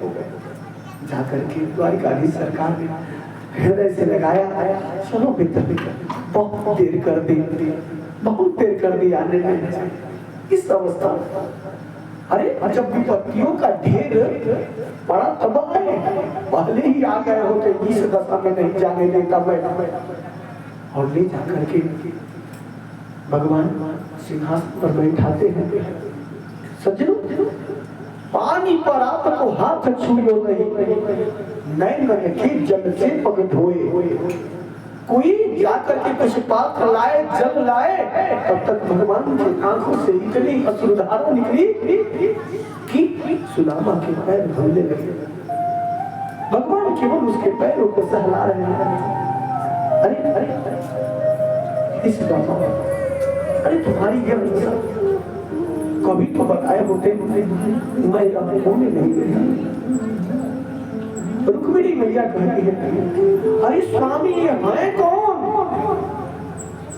इतना लाड प्यार, इतना दुलार क्यों कर रहे हैं? तब जाकर के सुदामा जी के प्रति भगवान कहते हैं, हे देवी, अगर यह मित्र मुझ पर दया नहीं किया होता ना, अगर यह मित्र मुझ पर दया नहीं किया होता तो जिस जगह पर ये है उस जगह पर मैं होता। इसकी दया की ही तो कृपा है।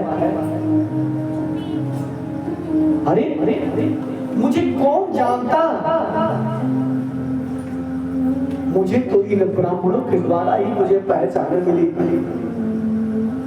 विप्र प्रसादात धरणी धरो, ब्राह्मणों के ही आशीर्वाद से मैं धरणी धर कहलाया। विप्र प्रसादात कमला बरो, मैं ब्राह्मणों के आशीर्वाद से ही कमला का पति कहलाया। विप्र प्रसादात अजिता जीतो, ब्राह्मणों के आशीर्वाद से ही जिस रावण को कोई जीत न सका, उस रावण पर मैंने विजय प्राप्त किया। अरे विप्र प्रसादात मम राम नाम, ब्राह्मणों के ही आशीर्वाद से मेरा एक नाम राम भी है। भगवान ने चरण धोए, परापरा जल आया, रुक्मिणी मैया की सब भामा खाली सबने पाँव धोया। भगवान ने सबको कहा कि सब प्रणाम करो, आशीर्वाद दो। अरे मित्र, अरे मित्र बहुत दिन हो गया है, थोड़ा सा आशीर्वाद दे दो। अखंड सौभाग्यवती भव, अखंड सौभाग्यवती भव, और आशीर्वाद देते देते सौभाग्यवती भव, सौभाग्यवती भव, सौभाग्यवती भव। और इतनी संख्या थी कि भो भो भो मित्र हो गया। एक बार हाथ उठा दो, बस हो गया आशीर्वाद सबको। चलो चलो मित्र को, और मित्र बताओ कैसे है? तब जाकर इस ब्राह्मण जी करते हैं, एक माह दो पक्ष में दो एकादशी हो, एक माह दो पाख में दो एकादशी हो, मेरे घर हे कन्हैया नित एकादशी हो, नित एकादशी हो। एक दिया मेरे घर तो आदत सी पड़ गई है एक एकादशी रहने की, चल पी करके भी रहना है केवल, अन्न का एक की माला तक नहीं है। और क्या कहूँ मित्र? अच्छा ये बताओ मित्र, विवाह हुआ है अथवा है हुआ है ना, तो विवाह में नहीं बुलाया। सुदामा जी ने कहा अच्छा ये बताओ, मैंने तो विवाह किया नहीं बुला पाया, तुम्हारा विवाह हुआ है ना, हम देख नहीं रहे। तो ये बताओ मित्र हो, एक विवाह में नहीं बुलाए, एक भी विवाह में नहीं बुलाई। सज्जनों, भगवान ने ऐसा विवाह किया कि किसी में भी वसुदेव जी को समाधि बनने का अवसर नहीं मिला, ऐसा विवाह किया। और इधर अच्छा ठीक है बेटे, अच्छा ये बताओ भाभी ने कुछ मेरे लिए कुछ दिया है? अब रुको ना। और अच्छा ये बताओ, मैंने पाँव को धोया, पाँव का दर्द कुछ समाप्त हुआ? तुम्हारे हाथ में कुछ हुआ है क्या? लाओ हाथ दबा दो। और जो ही हाथ खींचते हैं तब तक पोटली दबाए हुए थे, पोटली गिर जाता है। भाभी का दिया वो प्रसाद छिपा के रख रहे हो, मैं कहूँ तब जाकर के पोटली को उठा, हाँ इतना सुंदर प्रसाद लेकर के एक मुट्ठी खाते हैं।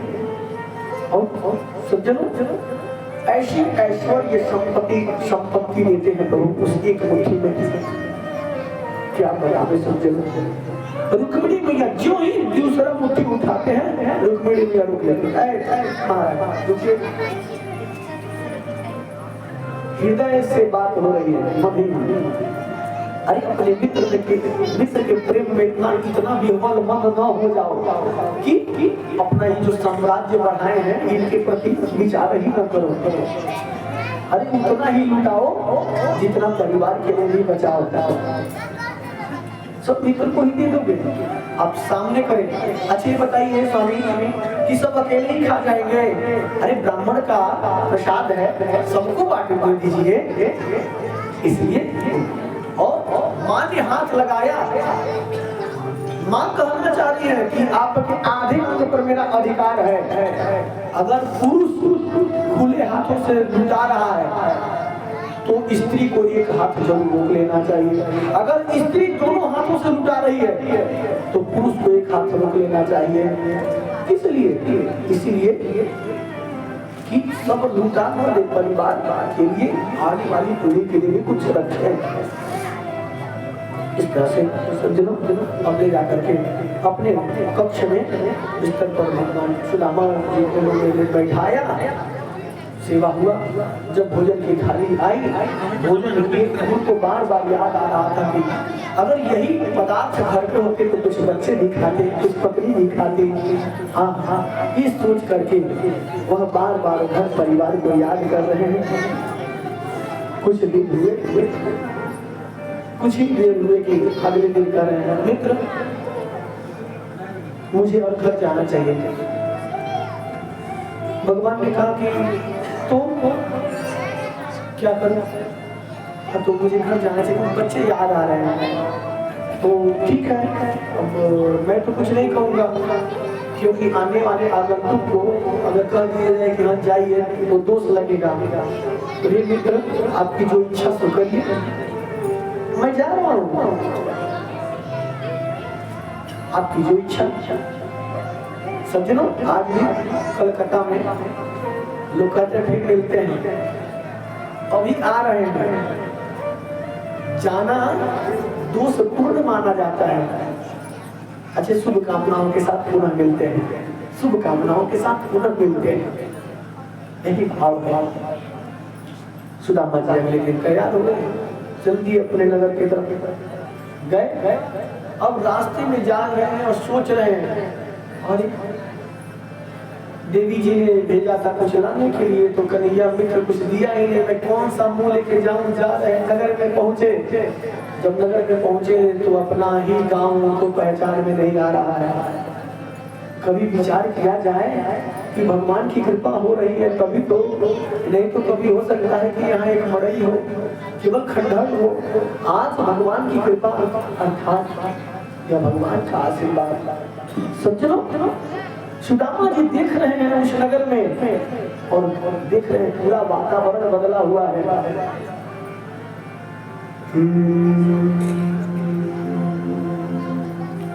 पूरा वातावरण बदला हुआ है।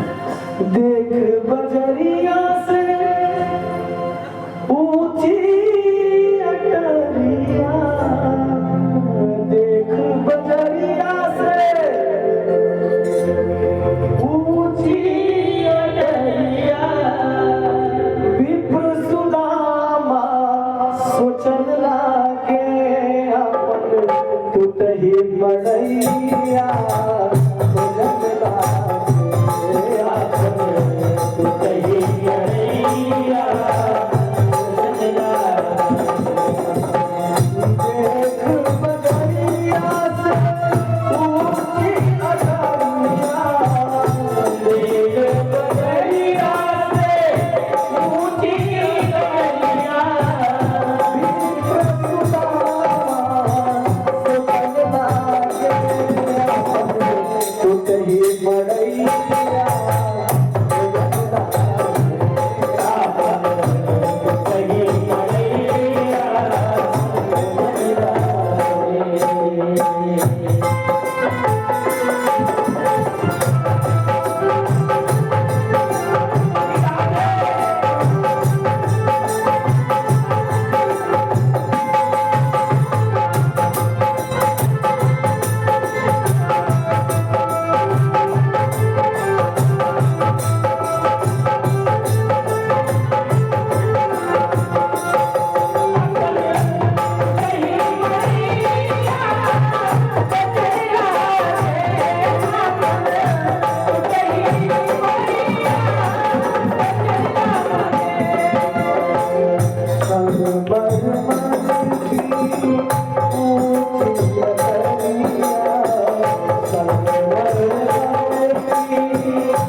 बोलिए भक्तवत्सल भगवान की जय, द्वारिकाधीश सरकार की जय। आज तब तक महल के झरोखे पर खड़ी सुशीला, हे स्वामी, आज तब तक सुदामा जी की दृष्टि पड़ी, हाय राम, कौन औरत बुला रही है, मार पड़ेगी अपने को लग रहा है, हे देवी हाथ जोड़ता हूँ, बस हो गया। आज तब तक बच्चे दौड़े दौड़े आए, पिताजी पिताजी पिताजी, अरे छोड़ो हटो, कहाँ से आए? अब बड़े सुंदर सुंदर वस्त्र पहने थे सुदामा जी के बच्चे, भगवान का ऐसा आशीर्वाद, अब अपने बच्चे तक पहचान में नहीं आ रहे हैं सुदामा जी को। अरे हटो हटो, कहाँ से आए, किसके लड़के हो? तब तक उसी में, अरे पिताजी पहचानिए, मैं अच्छे, और जो खड़ी है वो, अरे मैया है, आपकी धर्म पत्नी, अच्छे। रामा जी अंदर जाते हैं और देख करके सारा धन वैभव मन ही मन विचार करते हैं, हे कन्हैया, बिना मांगे तुमने बहुत कुछ दिया। सज्जनों, हम लोग मांगते हैं, अरे बिन मांगे हीरा मिले, मिले मांगे ना भीख। बिना मांगे हीरा मिल जाता है और मांगने पर जल्दी भीख तक नहीं मिलता है। लोग कहते हैं थोड़ा आगे बढ़िए, आगे बढ़िए। भिक्षा मांगने वाला व्यक्ति भिखारी ये बताना चाहता है, याद दिलाता है, मैं भी किसी समय राजा था, लेकिन आप लोगों के जैसे मैं भी हटे आगे चल घटा गया, मेरी यह दशा हो गई। भिखारी इसलिए बार बार मांगता है, सही भिखारी बार बार मांगता है कि कहीं तुम्हें मेरी यह दशा न मिले, इसलिए जो भिखारी सच्चा होता है वो बार बार मांगता है, और जो सच्चा भिखारी नहीं होता है वह बस एक बार मांग, जिसका पैसा होता है वो एक बार मांगेगा लेकिन किनारे हो जाएगा, लेकिन सही में भिखारी है तो बार बार मांगेगा। वो बताना चाहेगा कि मेरी ये दशा न देने से हुई है, तुम्हारी कहीं ये दशा न होगा, इसलिए तुम खुद करके दो, मैं तुमसे मांग रहा हूँ। समझो, भगवान ने कहा, भगवान को हृदय से बार बार धन्यवाद दिया। सज्जनों, अब आप लोग विचार करें, श्रुतियां कहती हैं, श्रुतियां क्या कहती हैं कि हम लोगों को फलदार वृक्ष दरवाजे पर लगा तो देना चाहिए, लेकिन जरूरी नहीं है कि हर वृक्ष का डंठल आप दातुन करें, दातुन करें। जब हम दातुन करते हैं तो उसमें याचना करते हैं, गांव की भाषा में, द तू अन्न, हे काष्ठ मुझे तुम अन्न दो। इसके लिए पहले हाथ में लेकर के द तू अन्न, और मांगते हैं, और वह मिल नहीं पाता है। कब? जब हम इसका विचार नहीं कर पाते हैं। नीम के वृक्ष का जो है डंठल, उसी का दस्तूर कीजिए। चिचिड़ा है अपामार्ग, उसका कीजिए। अब आप लोगों की बातें कभी होती है, जैसे कि समाज है, ज्ञान है, विज्ञान है, तो अगर शीशम का करते हैं लोग तो पता चलता है कि कैंसर हो जाता है, क्या हो जाता है, बहुत सारे रोग व्याधि हो जाते हैं। सज्जनों, अमरूद का वृक्ष भी आप घर के दरवाजे पर लगा तो दे, लेकिन केवल फल ही खाएं, उसका दातुन न करें। सुदामा जी मन ही मन कहे, प्रभु आपने बहुत कुछ दे दिया, कैसे नष्ट होगा? मानो कि भगवान ने मन ही मन कहा, हे सुदामा, अरे मित्र, जिस दिन तुमको लगेगा कि संपत्ति समाप्त होने वाली नहीं है, उस दिन अपने दरवाजे पर एक अमरूद का पेड़ लगा देना, उसका डंठल तोड़ करके रोज करना, मैं मेरे पास सारा ऐश्वर्य तुम्हारा चला है। सज्जनों, विचार करना चाहिए कौन सा वृक्ष हम लगाएं, और लगाए हैं तो किसका फल खाएं और किसका दफन करें। ये नहीं कि कुछ भी कर लीजिए। कई लोग तो ऐसे सोचे कि दफन करना है, तो एक आदमी सोचा कि दफन बहुत किए हैं, थोड़ा बॉइल के डॉक्टर लेकर वही लेकर भी किया, उसके पूरे मुंह में जो है। तो सज्जनों, विचार करना चाहिए कौन हमारे लिए हितकारी है, कोई भी नहीं कर लेना चाहिए। इस प्रकार से सज्जनों, सुदामा जी से पूरी संपत्ति ऐश्वर्य का भोग किए। अब इधर भगवान के ही परिवार के कुछ वो भगवान घूम रहे थे, तब तक सब ऋषि लोग सोचे कि भगवान द्वारिकाधीश पूर्ण ब्रह्म सरकार है, चले उनका दर्शन कर ले। ऋषियों की टोली आ रही थी और दुर्वासा जी उसी में तब तक एक ग्वाल ने अपने पेट पर कपड़े बांध लिए, नारी सा स्त्री सा वस्त्र पर साड़ी पहन करके और ले जा करके शाम ने कहा गोप ग्वालों ने, अरे बाबा आप लोग तो अंतर्यामी हैं, थोड़ा ही बताएंगे कि इस स्त्री के गर्भ में जो है वह लड़का है कि लड़की है। तब तक दुर्वासा ऋषि जी जो छड़े तुष्टा छड़े उन्होंने कह दिया, हाँ जानता हूँ मैं अंतर्यामी तो हूँ। अरे इसके गर्भ में एक मूसल है और वही मूसल तुम सबका काल है। तब तक ऋषिवर ने श्राप दे दिया, जाकर के बात करेंगे सरकार तक पहुंची और तब जाकर के अब बाकी जो भी कपड़ा हटाया गया उसमें एक मूसल मिला और वह मूसल द्वारकाधीश सरकार ने कहा इसका चूर्ण बनाओ। सब लोग चूर्ण बनाए, प्रभास क्षेत्र में फेंकवा दिया गया और तत्पश्चात उस प्रभास क्षेत्र में सज्जनों छोटा सा उस मूसल का लोकीला बच गया। उसको एक मछली निगल लिया और एक मछुआरा उस मछली को पकड़ा और वह मछली के पेट से वह कील निकला। वह कील एक बहेलिया को दिया, बहेलिया ने खूब सुंदर एक बाण बनाया, उस पर उसको लोक सजाया और इधर प्रभास क्षेत्र में एक दिन जितने इधर थे वो सब जो है मदिरा पी करके प्रभास क्षेत्र में गए और जो चूर्ण फेंका गया था बड़ा नुकीला तलवार के जैसा एक खर जमा, सब लोग मदिरा में मदमस्त होकर एक दूसरे पर वार करते गए, सब अपने आप को नष्ट कर लिए। सज्जनों भगवान बताना चाहते हैं, हे यदुवंशियों, अगर तुम अपने आप को बचाना चाहते हो, हे मानव अगर तुम अपने आप को बचाना चाहते हो तो ऐसी मिथ्या वाणी न बोलो। अगर अपने आप को बचाना चाहते हो तो मदिरा न ग्रहण करो, तुम्हारी बुद्धि भ्रष्ट होगी, अपने आप पर ही तुम वार कर लोगे और ऐसे ही नष्ट हो जाओगे। सज्जनों अब जब अपने ही कुल के लोग समाप्त हुए, भगवान श्री कृष्ण कदम के वृक्ष पर बैठ करके विचार कर ही रहे थे, एक पांव दूसरे पांव को चढ़ा करके बड़ा सुंदर उनका कोमलवत चरण जैसे लग रहा था कि कोई तोता बैठा हुआ है, वही लिए ने निशाना साधा और भगवान के चरणों में प्रहार कर दिया। भगवान कदम के वृक्ष से गिरे नीचे, धड़ाम से बहेली आया, हे प्रभु मुझे क्षमा कर दीजिए, मुझसे बहुत बड़ी गलती हो गई। तब उस बहेली से भगवान ने कहा, नहीं ऐसी कोई बात, तुमसे कोई गलती नहीं हुई, पूर्व जन्म में तुम बाली थे और मैं राम था, मैंने तुम्हें छुप कर मारा, तुमने मुझे छुप करके मारा, आज हिसाब बराबर, तुमने मुझे मारा मैंने तुझे मारा, कोई बात नहीं। अब इस तरह से भगवान अपने धाम को चल जाने की तैयारी किए। लोगों ने पूछा है प्रभु, भक्तों ने पूछा है प्रभु आप तो जा रहे हैं, हम लोग कहाँ रहेंगे?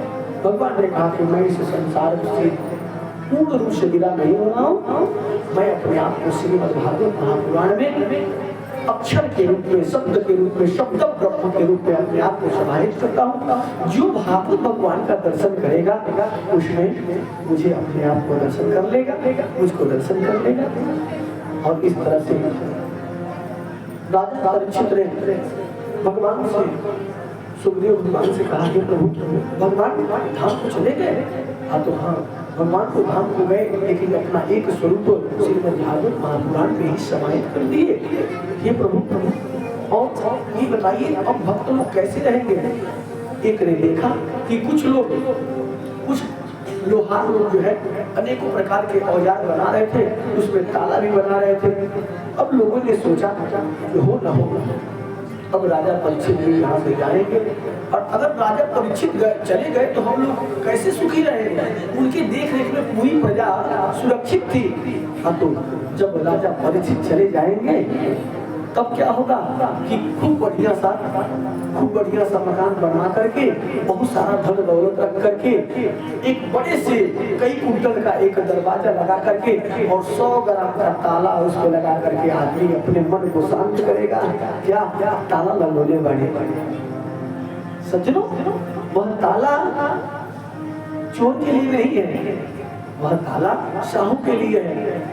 चोरी करने वाला तो बहुत सारे यंत्र रख रहा है, बहुत सारे चाबी, मास्टर चाबी रख रहा है, इसीलिए। लेकिन यह है कि राजा परीक्षित के समय जब जाने लगे तो ऐसा भाव प्रकट हुआ।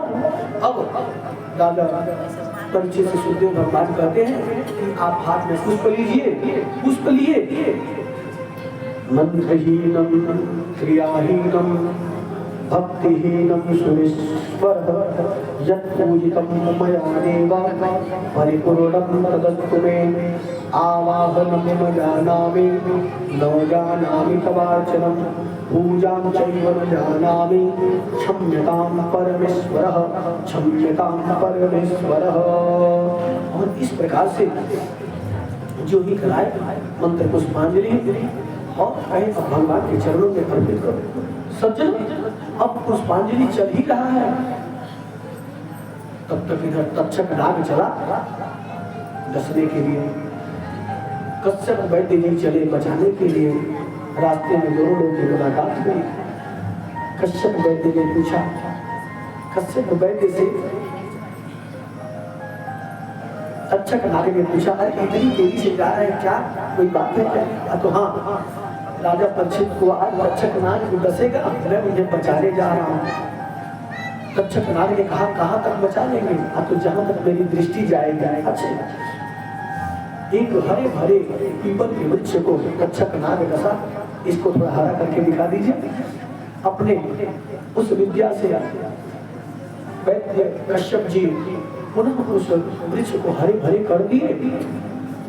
अच्छा ठीक है, जाइए जाइए वैद्यराज जी। कश्यप वैद्य जी आगे बढ़े। तक्षक नाग जो है सोचा कि अभी की जहाँ तक दृष्टि पड़ेगी, तो उसने एक सोने का छड़ी का रूप धारण करके आगे कुछ दूरी पर आगे बढ़ा, मिला। कश्यप वैद्य जी ने देखा, राजा को बचाऊंगा, पता नहीं क्या देंगे क्या नहीं देंगे। सोने की छड़ी सामने पड़ी है, इसको ले ले। और उसको लेकर के जो ही कंधे पर रखे और आगे बढ़े। तब तक बगुली का पिछला हिस्सा उस तक्षक नाग का मुख था, उनके पीछे वाले हिस्से पर डस दिया। कश्यप वैद्य जी जय जय श्री सीता। सज्जन, लोभ पापस्य कारणम। क्या देंगे राजन, इसका मतलब नहीं है मेरा कर्तव्य क्या है। व्यक्ति को अपना कर्तव्य नहीं भूलना चाहिए। आज लोभ में आकर के अपने कर्तव्य को भूले, लोभ ने को घेरा और पता चला कि मृत्यु हाथ लगा। तक्षक नाग ने डस लिया। इधर माली जो है पुष्प लेकर जा रहा था, उसी पुष्प के मध्य में, और तत्पश्चात वह जाकर कीड़ा छीन गया। तक्षक नाग सज्जनों जल के मध्य में हो रहा था, तो माली के पुष्प के माध्यम से ही वह वहां तक पहुंचा। तक्षक नाग जल में नहीं जा पाएगा, तो इसलिए वहां पहुंचा। पुष्पांजलि के समय उस पुष्प में से निकल करके और उनके अंगूठे के हिस्से में डस करके और आराम से निकल गया। तक्षक नाग ने पूछा, राजा परीक्षित ने पूछा सुखदेव भगवान से, हे प्रभु अब क्या होगा? सुखदेव भगवान ने कहा, अब क्या होगा? अरे तक्षक नाग ने यहाँ डसा है और अमृत यहाँ से कर्णों के माध्यम से तुम्हारे हृदय में जा रहा है। तुम्हारा वही होगा जो भगवान की इच्छा होगी। तुम परम धाम को जाओगे, तुम भगवत भक्त होगे। और इस प्रकार से भगवान के नाम को राजा परीक्षित गए। सभी लोग एक महामंत्र को दोहरा लेंगे। इससे हमारे जो भी जीवन में पाप होते हैं वह सब पाप नष्ट हो जाते हैं। जो भी इन 7 दिनों में 7 दिनों में जो भी हम लोगों से अपराध हुए होंगे, उन सभी अपराधों को मनसा वाचा कर्मणा भगवान क्षमा करेंगे। ये तो यह करुणा निधान है, अवश्य ही करुणा करेंगे। आइए सभी लोग बोलते हैं, नाम संकीर्तनम यस्य सर्व पाप प्रणाशनम प्रणामो दुख शमनम तम नमामि हरिम परम। ओम श्री कृष्णार्पणमस्तु। त्वदीयं वस्तु गोविन्द तुभ्यमेव समर्पये तेनादिमङ्गे कमले हृतिं मे रक्ष शाश्वतीम् पापोऽहं पापकर्माहं पापात्मा पापसम्भवः त्राहि मां रुक्मिणीनाथ सर्वपापहरो भव त्राहि मां हनुमत्देव सर्वकष्टहरो भव सर्वपापहरो भव। प्रसाद ला करके भोग लगाया जाए और आरती किया जाए। नाम बड़ा पावन है रे मैया, नाम बड़ा पावन है रे मैया, जब सीता राम कहत